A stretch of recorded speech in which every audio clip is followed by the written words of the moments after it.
Hello everybody, welcome to another junk journal with me video. I'm actually starting off this video with a cheeky little share of some journals I have made for my shop.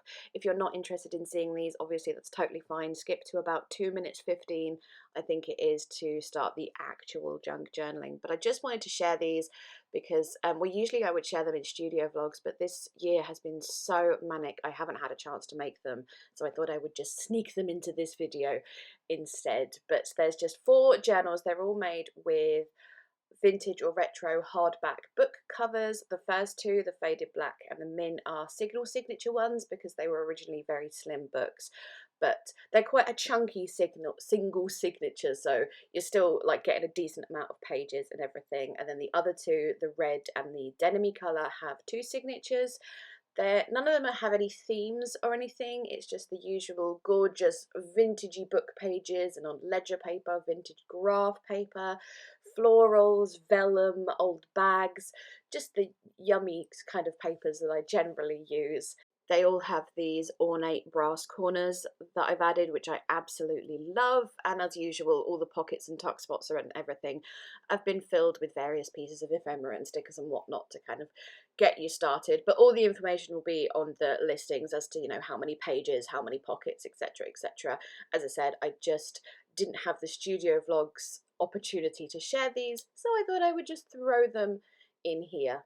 You may have seen already, but I've also been able to reopen international shipping for my shop, which is great. I am sorry, I know it's so expensive, the international shipping, but I make it as cheap as I can do. It's all based on the Royal Mail prices, and I can't make it any cheaper. It's just impossible because it's so expensive these days. And Etsy also take a cut of the postage price and everything, and it's all just, oh, you don't care, you don't want to know the ins and outs, but I make it as cheap as possible when it comes to international shipping. I try, but that's boring and negative. Let's look at the pretty journals, shall we? I think this is the last one I'm showing you, one of the double signatures there, and there we go. So as I said, I just wanted to quickly show you those to start off with. They will be linked in the description box. So for the actual junk journaling in my journal, I started off taking out these boxes. These are on the bottom shelf or whatever of my little junk journal rolling trolley cart thing, and I often forget about them because when it's on the bottom you don't really see it, it's covered in other stuff. So I thought I would bring them all out and choose some bits and pieces to use. I've kept one basket which had some real scraps in it. I've kept that on my desk to keep going back to, and the other bits I've pulled out things that I thought, I felt like using.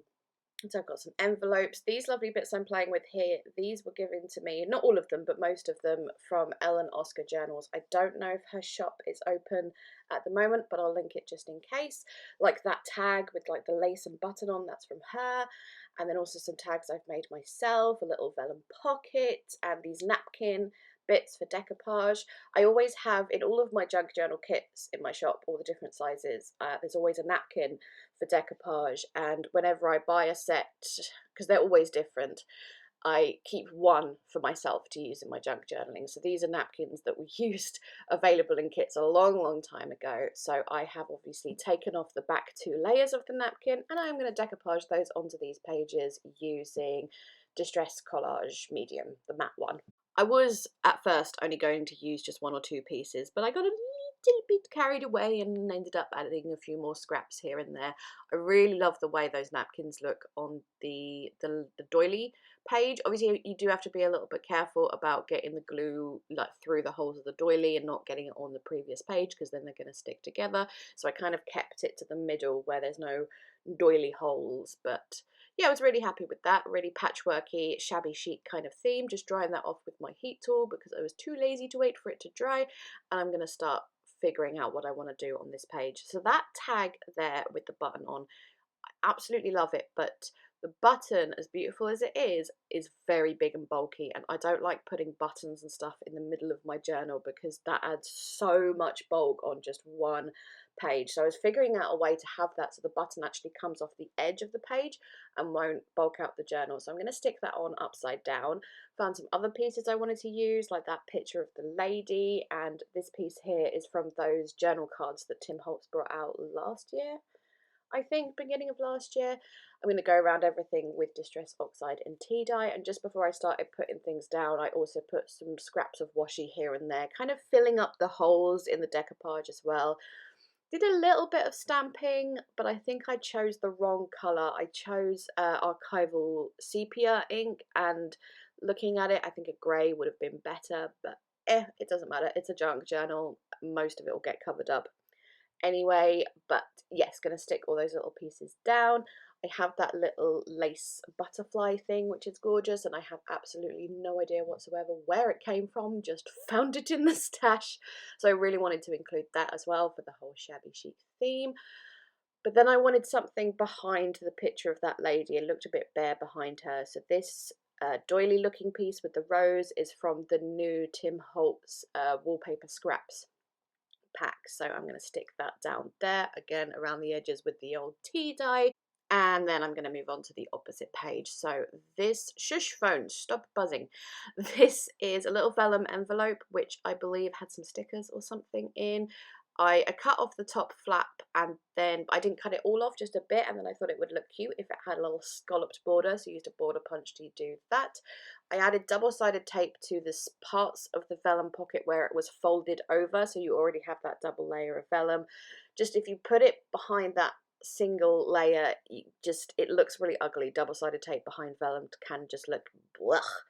So I kind of concentrate on putting tape where there's already something that's going to cover it up. And I also wanted to concentrate on covering up like the branding and writing and stuff on here. So I've used some pretty floral stickers. I'm going to stick down that butterfly.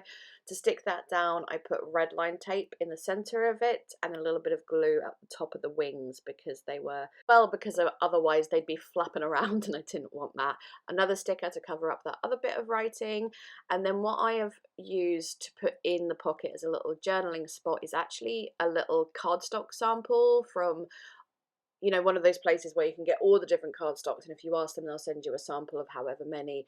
So it's a really lovely pink mottledy colour. I cut it down to fit in the pocket, and then also used the scallop border punch so it would match the pocket. A few bits of decorative floral washi, and then a tab so it's easier to pull out of the pocket. And then I was looking at that opposite page and decided just to add some scraps of washi onto that cluster as well. I thought it just really helped bring it out, especially the picture of the lady. She was getting a little bit blended in. I really wanted her to stand out. Here I am adding my journaling to that little pocket. I do accidentally flick a big blob of ink on there, but just carefully picking it up with some kitchen towel, and I think that's going to be it for these pages, other than just, oh, I'm just going to stamp the date, and then that's going to be it for these pages. But I really like this spread. I love the whole vibe, vintagey, gorgeous, shabby chic. I like the button in that it adds that extra element that I don't usually have in my journal, but I've also done it in a way that it's not going to make my journal so bulky, because I'm not a massive fan of that. Well, no, I do like chunky, bulky journals, but when they're finished, you know, I hate them being so bulky when you've only done a little bit in them, because it makes it so hard to use them. And anyway, onto these next pages, I am using what I usually do, my Canva app, to collage 2 photos to then send them to my HP Sprocket. I love my Sprocket, and I've also got a thermal printer as well, which I use sometimes. I tend to use the thermal printer for more like printing off memes and stuff like that, and then the HP Sprocket for actual photos. But it's just so much easier than it used to be when I used my big printer to print out photos, because I can just sit there and go, oh, well, there's this photo on my phone that I really want to print, and I can just sit here and do it immediately. I have no affiliation to HP, by the way. Like any pocket size printer, like the Canon, whatever it's called, you know, anything like that, I just really recommend them for journaling. It's flipping great. Anyway, this spread is all about flowers that are currently in our garden. I wanted to use that really big floral piece, also from the Tim Holtz wallpaper scraps, and also that piece I've just ripped there. But I wanted it to go across the 2 pages, and if you did it so it was folded across the 2 pages, again, that's a thing that creates a lot of bulk. So I folded it where I wanted it to fold, but then cut along that fold, stuck the larger piece down, but because I'd stuck it so close to the middle, I don't know if you've experienced this before, you probably have, when you have something stuck down so close to the center of the pages, it tends to kind of lift up a little bit, so that's why I've taken some sellotape to just stick that down, and you can't really tell. Like, you look closely and you go, oh, that's a little bit shiny there, but it doesn't really matter. And then suck down the remainder of the pieces to make the whole thing work together. So these photos, I've actually shared them on my Instagram stories recently. In spring, are like, you know, when spring really starts, our garden is covered, and I mean covered, in primroses and lesser celandines, the little yellow flowers that sometimes get mistaken for buttercups. They are everywhere. They are technically a weed, and they just grow like you wouldn't believe. I'd say 60% of our lawn is covered in these, and most, like, gardeners might, you know, turn their nose up at it, but I personally love that wild look. Like, I like gardens to look like meadows, and having these all over our grass instead of actual grass, it looks almost like a wild forest floor or something. I personally love it. I know other people would just go, oh, get rid of all the weeds. And the other thing about these two flowers, the primroses and the celandines, they both press beautifully. So I'm going to have some that I pressed last year to include in this journal spread. But I'm using various things to stick down my photos. Another one of those journaling cards from Tim Holtz that I've sort of ripped to make it look a little bit more interesting, and those other bits to stick that I've put behind the smaller photos is from some packaging of some stickers or something. I was going around everything with oxide in old paper. The colour worked beautifully against the yellow of the flowers, and here adding some little areas of interest by ripping up some washi. I wanted to add journaling, though, to explain about the flowers and how they're everywhere and how they're technically weeds. Well, not the primroses. But anyway, I wanted to add journaling, but I could not figure out. And then I realised that page I was working on actually has like a built-in fold out. And it was like, duh, Grace, use that. So that packaging I'd used already, I cut that down a little bit. I have put some paper on the back of it to add my actual journaling, and covering up any other bits of writing or branding with a little bit of washi.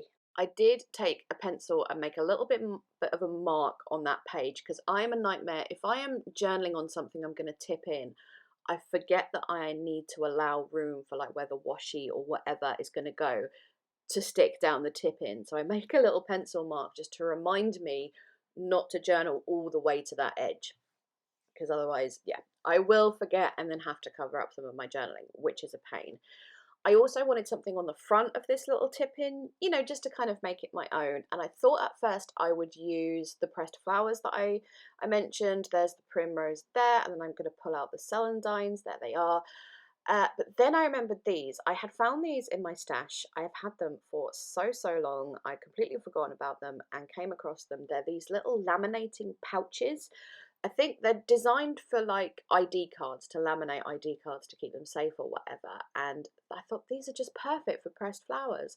Now, I don't think they are archival safe, which means they are slightly acidic in consistency because they have yellowed slightly. I know I've had them for years. So yeah, if it's yellowed slightly, that means it's not archival safe. But to be honest, I don't really care about that anymore. When you're a scrapbooker in the scrapbooking world, you get it like hammered into you. Everything must be archival safe or the entire world will end. And big secret, it's not going to end. So I don't, as I said, I don't care so much about that anymore. But if you do, that's fine. You do you, you know. But I tipped that little card in, instead of sticking it on the front of the page. I didn't like the shininess on top of the craft, so I kind of tipped it in onto my journaling tip-in. So it's a tip-in on a fold-out page. Very interactive, but I still wanted something on that craft piece, so I used a rub-on of a flower that looked vaguely similar. For some reason, the middle of the rub-on just wasn't happening, so I used that opportunity and just put a little bit of washi across it, and then it looks like the washi has stuck it in, which looks kind of cute.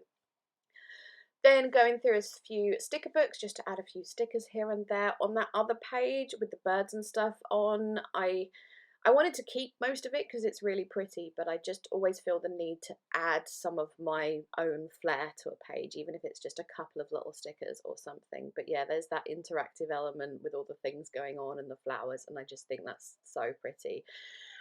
And I've just started a cat page, and my cat has come in. Hello! I don't know if you heard that meow, it was quite loud. I better deal with him. Okay, I've given him a treat. That should give us a good 15 seconds before I'm interrupted again. So these pages, because it had that really cute kitten page on, I obviously had to make them cat related. I didn't really want to cover up that kitten page because it's super cute. I have quite a few pages like this in this junk journal, because if you didn't see the first video where I shared it, the whole book was made out of one of those ladybird, why did I say that weird? Ladybird books. It was called Puppies and Kittens, so I kept a lot of the pages of the kittens because that's what I do, I'm a cat person. So I have just, again, used my sprocket to print off some random cat photos that I think I'd only taken the night before. Some scraps from, again, that thing I was telling you about right at the beginning, that little basket of various scraps on the bottom shelf of my junk journal cart. I thought that purple paper scrap would look nice on that other paper because it's kind of purple in tone. I've got that little petty cash envelope which I'm going to use as a pocket to put this tag in. The tag is just a simple white one. I've decorated it with various cat washies and stuck the photos on, and that's it for that tag. So it's a really, really simple one. I also really wanted to include this sticker that says Happy Kitty on it, which I had stolen from shop stock, either packing or unpacking or whatever. I came across it and went, that's mine, that's for me, I'm keeping it. But because it's a vellum sticker and it's slightly see-through, I needed something behind it so you could really see the word and the picture and stuff. So I think that's simply a bit of ripped book page or something behind it to help it stand out. And then I'm adding the old strips and ripped up pieces of washi, as I always do, for areas of added interest. And they're all mostly cat themed. So for the other page, as I said, I didn't really want to cover it up. I still wanted to see the happy little kitten and the little mousey or something. Not really like my cat. My cat would not allow a mouse to be anywhere near him without ending the mouse. Conan is a very good hunter. But I wanted to, basically, I can't stick pictures down just straight on a page. I have to have stuff behind them. I don't know why. It's simply a thing that I have to do. I don't just, that's how it is.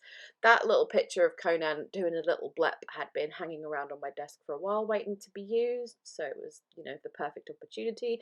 And again, adding little bits and pieces of washi. The washi I'm using here is one of my favourites. It's black cats and they're like photorealistic, and I was actually just picking off one image at a time, almost as if they were stickers, then adding a few like that meow sticker and the fish sticker to complete that page but still have the image of the kitten and stuff. And that's going to be it for those pages. So no journaling or anything, just pictures of cats and cat related things.